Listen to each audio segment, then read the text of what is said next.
चलिए 17वीं सदी के उस दौर में चलते हैं। एक ऐसा समय जब यूरोपीय ताकतों के विशाल तोपों से लदे जहाज दुनिया भर के समंदरों पर अपना दबदबा बना रहे थे।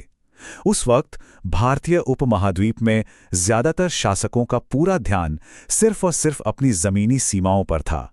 लेकिन एक दूरदर्शी शासक ऐसे भी थे जिन्होंने ये भांप लिया था कि असली ताकत सिर्फ जमीन पर नहीं बल्कि लहरों पर राज करने में है। आज के इस एक्सप्लेनर में हम ठीक इसी बात की गहराई में जाएंगे। हम समझेंगे कि कैसे एक अकेले भारतीय शासक ने बिल्कुल शून्य से एक विशाल नौसेना खड़ी कर दी, यूरोपीय महाशक्तियों को सीधी चुनौती दी और आखिर क्यों उन्हें पूरी दुनिया में भारतीय नौसेना का जनक माना जाता है। तो चलिए शुरू करते हैं। आगे बढ़ने से पहले एक नजर डालते हैं कि आज हम क्या क्या कवर करने वाले हैं। सबसे पहले हम स्वराज्य के दृष्टिकोण को समझेंगे, फिर समुद्र से आने वाले खतरों पर बात करेंगे। इसके बाद मराठा बेड़े का निर्माण, उनकी कमाल की नौसैनिक रणनीति, खांदेरी की घेराबंदी जैसे ऐतिहासिक युद्ध को देखेंगे और अंत में जानेंगे कि ये सब कैसे उन्हें भारतीय नौसेना का जनक बनाता है। तो शुरुआत करते हैं हमारे पहले हिस्से से, स्वराज्य का दृष्टिकोण। देखिए, इस पूरी ऐतिहासिक उपलब्धि और नौसेना के निर्माण को समझने के लिए हमें सबसे पहले उस मूल विचार को समझना होगा जिसने इस पूरी कहानी की नींव रखी, और वो विचार था स्वराज्य। 17वीं सदी में ये कोई आम सा राजनीतिक नारा नहीं था, बल्कि ये एक तरह का रेवोल्यूशन था। इसका मतलब सिर्फ नए इलाके जीतना या सत्ता हथियाना बिल्कुल नहीं था। स्वराज्य का सीधा सा मतलब था एक ऐसा स्वतंत्र राज्य बनाना जिसका पूरा फोकस न्याय, समानता और लोगों की भलाई पर हो। एक ऐसा सिस्टम जहां हर कोई, चाहे वो किसान हो या व्यापारी, बिना किसी डर के रह सके। और दिलचस्प बात यह है कि इसी सोच ने उस दौर में लिए गए हर एक सैन्य फैसले को दिशा दी। अब समंदर के उन उफनती लहरों की तरफ देखने से पहले यह जानना बहुत जरूरी है कि जमीन पर पहले से ही क्या हो रहा था। 1630 में जन्म से लेकर 1674 में राज्याभिषेक तक छत्रपति शिवाजी महाराज ने एक ऐसा प्रशासन खड़ा कर दिया था जो अपनी सख्त कानून व्यवस्था और लोगों की खुशहाली के लिए जाना जाता था। उन्होंने ऐसे नियम बनाए जहां महिलाओं का सम्मान सबसे ऊपर था और किसानों को किसी भी तरह के शोषण से बचाया जाता था। दरअसल अपने नागरिकों को सुरक्षित रखने का यही वो पक्का इरादा था जिसने आखिर में उनका ध्यान राज्य की सीमाओं से पार उस विशाल महासागर की तरफ खींचा। और इसी से हम आते हैं हमारे दूसरे हिस्से पर, समुद्र से खतरे। अगर हम उस वक्त के बाकी पारंपरिक शासकों को देखें तो उनकी सैन्य रणनीति सिर्फ भीतरी जमीन, किलों और जमीनी लड़ाइयों तक ही सिमटी हुई थी। मतलब वे जमीन जीतने में इतने व्यस्त थे कि उन्होंने अपनी इतनी लंबी तटरेखा को लगभग पूरी तरह से नजरअंदाज कर दिया था। लेकिन अगर हम एक दूरदर्शी नजरिए से सोचें तो खुला समंदर दरअसल एक ऐसे घर की तरह है जिसमें कोई दरवाजा ही ना हो। ये बात बिल्कुल साफ थी कि सच्ची आजादी तभी मिल सकती है जब समुद्री व्यापार सुरक्षित हो और समंदर के रास्ते होने वाले किसी भी बाहरी हमले को रोका जा सके। क्योंकि अगर तट सुरक्षित नहीं है तो पूरी अर्थव्यवस्था हमेशा एक बड़े खतरे में है। और सच कहें तो उस वक्त भारत का पश्चिमी तट किसी भी एंगल से सुरक्षित नहीं था। कई बेहद ताकतवर और क्रूर समुद्री शक्तियां लगातार इस इलाके पर नजरें गड़ाए बैठी थीं। जंजीरा के अजय किले में जमे हुए सिद्दी कोंकण तट के लिए एक परमानेंट और भारी हथियारों से लैस खतरा थे। वो अक्सर तटीय गांवों में भारी लूटपाट करते थे। इसके अलावा पुर्तगाली अपने विशाल युद्धपोतों के साथ व्यापार के रास्तों पर अपना राज चाहते थे और अंग्रेज भी धीरे धीरे अपनी पैठ बना रहे थे। इन ताकतों के पास भारी तोपें थीं और समंदर का सदियों पुराना तजुर्बा था। ऐसे भयानक माहौल में अपने समंदर को खुला छोड़ देना तो सच में एक आत्मघाती कदम होता है ना। तो अब देखते हैं हमारा तीसरा हिस्सा, मराठा बेड़े का निर्माण। जब खतरा इतना बड़ा था तो तैयारी भी वैसी ही होनी थी। विदेशी महाशक्तियों के इस मंडराते खतरे को देखते हुए अगला कदम कुछ ऐसा करना था जो इतिहास में पहले कभी नहीं हुआ था। बिल्कुल शून्य से अपनी खुद की एक स्वदेशी नौसेना बनाना। ये टाइमलाइन इस बात का सबूत है कि कैसे सिर्फ कुछ ही सालों में समंदर पर अपनी पकड़ मजबूत की गई। 1654 में कल्याण के पास पहले जहाज का काम शुरू हुआ। 1664 तक आते आते समंदर के बिल्कुल बीचों बीच सिंधुदुर्ग जैसे एक अभेद्य तटीय किले का निर्माण शुरू हो गया। सच में ये इंजीनियरिंग का एक मास्टरपीस था। फिर 1674 के राज्याभिषेक के बाद तो इस विस्तार ने बहुत तेज रफ्तार पकड़ ली और 1679 तक खांदेरी जैसे रणनीतिक द्वीपों की किलेबंदी कर दी गई।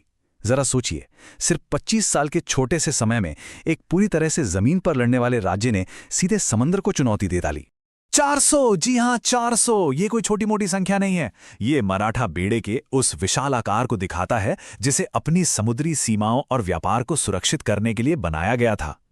कल्पना करते हैं उस दौर की, जब एक ऐसे शासक ने, जिनके पास शुरुआत में नाविकों का कोई अनुभव या बुनियादी ढांचा नहीं था, इतनी बड़ी संख्या में अपने खुद के युद्धपोत बना लिए। ये सिर्फ सेना की तैयारी नहीं थी, ये तो अपने आप में उस समय का एक बहुत बड़ा औद्योगिक चमत्कार था जिसने अर्थव्यवस्था को एकदम नई ऊंचाइयों पर पहुंचा दिया। इस नौसेना की सबसे बड़ी खूबी इसका सिर्फ बड़ा होना नहीं था, बल्कि इसकी विविधता थी। यूरोपीय नौसेनाओं की तरह सिर्फ भारी और धीमे जहाज़ों पर टिके रहने के बजाय एक ऐसा बेड़ा तैयार किया गया जो हर तरह के काम आ सके। इसमें पाल जैसे बड़े युद्धपोत थे जो गहरे समंदर में भारी लड़ाई के लिए बने थे। दूसरी तरफ गुराब और गलबत जैसे जहाज थे जो छोटे, बहुत ही फुर्तीले और कम गहरे पानी में भी आसानी से चलने वाले थे। इसके अलावा मंजू हासम जैसे जहाज़ों का इस्तेमाल सैनिकों और ज़रूरी रसद की सप्लाई के लिए होता था। मतलब तेज हमलों से लेकर दुश्मनों की लंबी नाकेबंदी तक ये बेड़ा हर तरह की चुनौती के लिए एकदम तैयार था। 1664 में मुगलों को लिखे गए एक खत का ये एक बहुत ही पावरफुल वाक्य है, अपनी भूमि की रक्षा करना मेरा कर्तव्य है। ये लाइन उस भयंकर सुरक्षात्मक सोच को एकदम सटीक तरीके से सामने रखती है जो इस पूरी नौसेना को बनाने के पीछे थी। समंदर को किसी दूसरे देश पर हमला करने या लूटपाट करने का जरिया बिल्कुल नहीं माना गया, बल्कि समंदर को अपनी मातृभूमि का ही एक हिस्सा माना गया जिसकी सुरक्षा और पवित्रता बनाए रखना सबसे बड़ा कर्तव्य था। चलिए अब बढ़ते हैं चौथे हिस्से की तरफ, नौसेना की रणनीति और युद्ध नीति। जहाज बनाना तो सिर्फ आधी लड़ाई थी, असली मास्टर स्ट्रोक तो ये जानना था कि इन जहाज़ों का इस्तेमाल करके खुद से कहीं बड़े दुश्मनों को कैसे चकमा दिया जाए। और यहीं पर जन्म हुआ ग्रीन वाटर या तटीय छापामार रणनीति का। ये तरीका सच में बहुत दिलचस्प है। सह्याद्री के पहाड़ों में जो छापामार युद्ध नीति सुपरहिट थी, उसे सीधा समंदर की लहरों पर उतार दिया गया। मराठा नाविक अपने छोटे और फुर्तीले जहाज़ों को उथले पानी और खाड़ियों में छिपा कर रखते थे। जैसे ही कोई भारी यूरोपीय जहाज़ वहां से गुजरता, वो पीछे से अचानक हमला कर देते, और जब दुश्मन पलटवार करने की कोशिश करता तो ये छोटे जहाज़ वापस उसी उथले पानी में खिसक जाते जहां बड़े और भारी यूरोपीय जहाज़ उनका पीछा कर ही नहीं सकते थे। ये भूगोल और चतुराई का एक अल्टीमेट कॉम्बिनेशन था। अब देखिए, यूरोपीय जहाज़ों की भारी तोपें बहुत ही विनाशकारी होती थीं, तो मराठा बेड़े ने क्या किया, दूर से तोपों की गोलाबारी करने के बजाय दुश्मन के जहाज़ों पर सीधे चढ़कर आमने सामने की लड़ाई लड़ने को अपनी पहली पसंद बनाया। इससे यूरोपीय जहाज़ों की वो भारी भरकम तोपें एकदम बेकार हो जाती थीं। इसके अलावा सारे जहाज़ों को एक साथ रखकर दुश्मन को एक बड़ा टारगेट देने के बजाय उन्होंने छोटे छोटे बहुत ही तेज स्क्वाड्रनों का इस्तेमाल किया जो एक साथ कई तरफ से हमला कर सकते थे। और हाँ, खुफिया जानकारी का उपयोग, दुश्मन की हरकतों का पहले से पता लगाने के लिए स्थानीय मछुआरों के नेटवर्क का जो इस्तेमाल किया गया, वो सच में काबिले तारीफ था। एक बिल्कुल नई नौसेना खड़ी करने के लिए बहुत गहरी तकनीकी जानकारी चाहिए होती है, और यहाँ पर हमें एक बेहद ही प्रैक्टिकल और खुला हुआ लीडरशिप अप्रोच देखने को मिलता है। टैलेंट की हमेशा कद्र की गई। अपने बेड़े की ताकत और स्किल को बढ़ाने के लिए पुर्तगाली नाविकों और मुस्लिम भाड़े के सैनिकों को काम पर रखा गया। धर्म या देश कभी भी आड़े नहीं आया। अगर किसी के पास समंदर में लड़ने या जहाज बनाने की बेहतरीन तकनीक थी तो उन्हें सम्मान के साथ मराठा नौसेना में शामिल किया गया ताकि स्थानीय नाविकों को भी प्रशिक्षित किया जा सके। अब आते हैं हमारे पांचवें हिस्से पर, खांदेरी की घेराबंदी। चलिए इस पूरी थियरी को एक असली ऐतिहासिक युद्ध के जरिए समझते हैं। 1679 का खांदेरी का युद्ध इतिहास के पन्नों में ये बहुत ही खास है। खांदेरी मुंबई के तट के पास एक छोटा सा एकदम वीरान सा टापू था, लेकिन इसकी लोकेशन बहुत ही जबरदस्त थी। जब मराठा सेनाओं ने इस टापू पर किलेबंदी शुरू की तो अंग्रेज अंदर तक हिल गए। इसे रोकने के लिए उन्होंने सिद्दियों के साथ मिलकर एक बहुत बड़ा गठबंधन बना लिया। एक तरफ आधुनिक हथियारों से लैस अंग्रेज और सिद्दी नौसेना थी, और दूसरी तरफ थे मराठा नौसेना के निडर कमांडर दौलत खान और माई नायक, जो अपनी मातृभूमि के एक छोटे से द्वीप को बचाने के लिए विशाल विदेशी ताकतों से सीधे टकराने के लिए पूरी तरह तैयार थे। और ये कोई छोटी मोटी झड़प नहीं थी। मराठा बेड़े ने उथले पानी की अपनी उसी रणनीति का इस्तेमाल करते हुए ऐसा तेज हमला बोला कि अंग्रेजी बेड़ा पूरी तरह से चौंक गया। उन्होंने ना सिर्फ अंग्रेजी युद्धपोत डोव पर कब्जा कर लिया, जो कि ब्रिटिश नौसेना के लिए सच में एक बहुत बड़ा अपमान था, बल्कि उनकी रसद और सप्लाई भी पूरी तरह काट दी। महीनों के जबरदस्त टक्कर के बाद आखिर में हार मानकर अंग्रेजों को अपना पूरा बेड़ा वापस लेने के लिए मजबूर होना पड़ा। ये एक ऐसी शानदार जीत थी जिसने वैश्विक नौसेनाओं को ये संदेश दे दिया कि भारतीय जल क्षेत्र में अब एक नई महाशक्ति का उदय हो चुका है। इस पूरे बदलाव को रामचंद्र पंत अमात्य के इन शब्दों से बेहतर कोई नहीं समझा सकता। उन्होंने चीजों की एक पूरी तरह से नई व्यवस्था बनाई। बिल्कुल सही, सदियों से कोंकण तट और हमारे समुद्री रास्ते विदेशों के भरोसे थे। लूटपाट आम बात थी, लेकिन अब उस पूरे सिस्टम को ही जड़ से उखाड़ फेंका गया था। ये सिर्फ जहाजों की जीत नहीं थी, ये एक ऐसा बड़ा बदलाव था जिसने विदेशी ताकतों के समुद्री एकाधिकार को तोड़ दिया और एक स्वतंत्र और संप्रभु भारतीय समुद्री नीति की मजबूत नींव रखी। और इसी के साथ हम आते हैं हमारे आखिरी हिस्से पर, भारतीय नौसेना के जनक।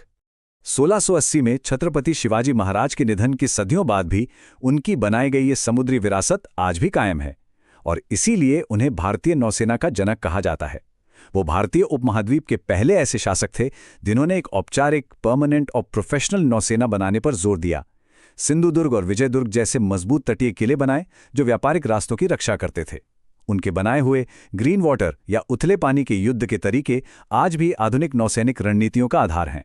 और सबसे बड़ी बात, आज की हमारी आधुनिक भारतीय नौसेना का जो नया अष्टकोणीय यानी 8 कोनों वाला ध्वज है, वो सीधे तौर पर उनकी उसी महान शाही मुहर से प्रेरित है, जो हमें याद दिलाता है कि भारत की समुद्री जड़ें कितनी गहरी और गौरवशाली हैं।